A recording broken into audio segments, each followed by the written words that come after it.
Hi, Pietro, and I am the designer behind MALDIRE.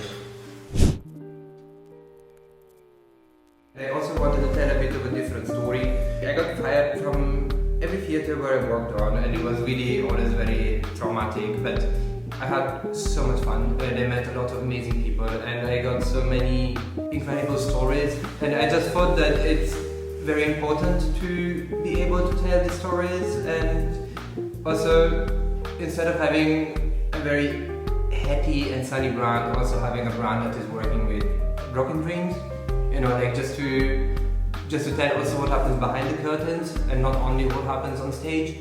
That's how MALDIRE actually happened. I think if you are not the best dancer or one of the best dancers, it doesn't depend on you, you know, it's what they decide for you. I was always sat on my yoga mat and I never had the possibility to dance, and then you have to watch other people dances and you have a lot to say, but they don't let you say it. So that's why we start.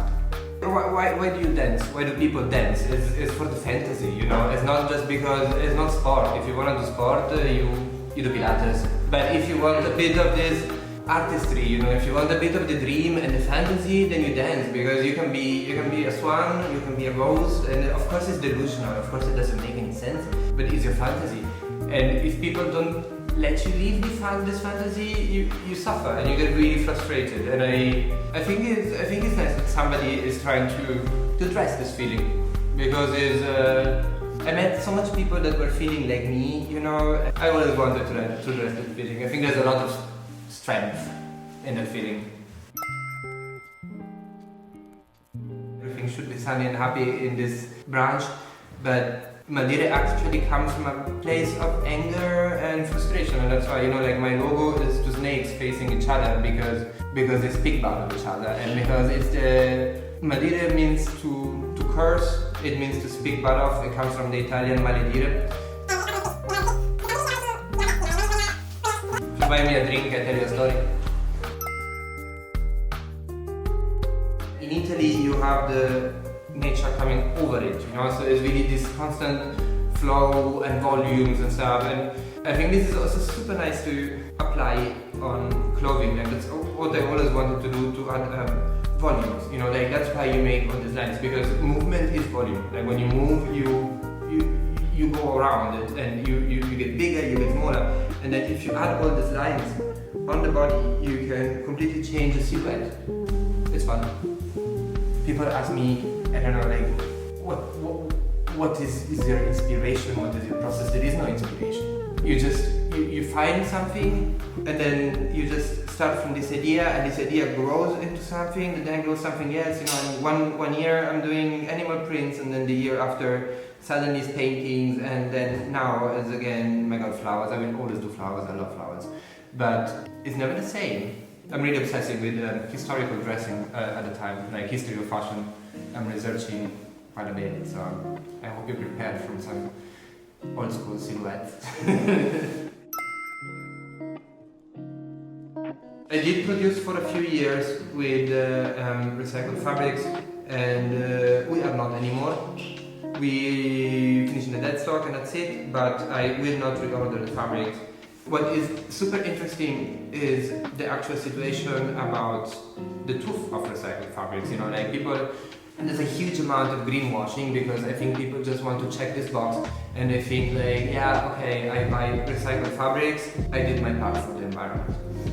When I was buying my fabrics, the producer would say it's made of 100% recycled fiber. But then you realize that this fiber is only 80%. 8% is the maximum you can get, because if you don't mix it with elastane, it doesn't get stretchy.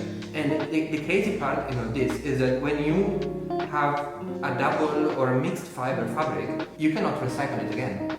You know, it's, of course they use a bit of the nets, the fishing nets, this massive problem. It's a huge problem, but if you really want to do something for the fishing nets, don't eat fish.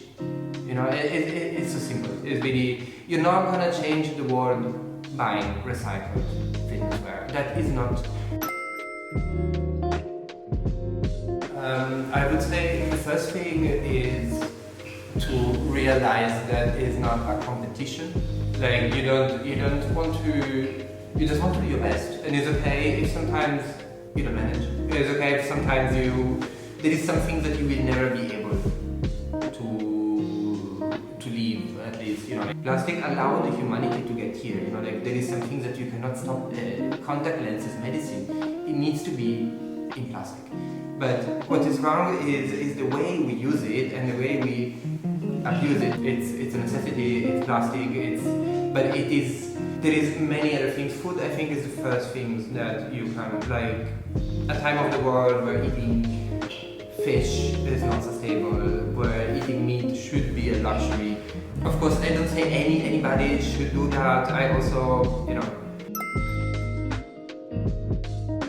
when you're tired of your MALDIRE leotard, give it to somebody else. Somebody else is gonna be so happy with it as long as it looks new. And to make sure it looks new, you need to have super good materials, you need to have super good quality. And this is the only way, you know, a product can go on and on and on. And then in 20 years, when your kid opens the wardrobe and finds the pretty leotard, she's gonna be really happy.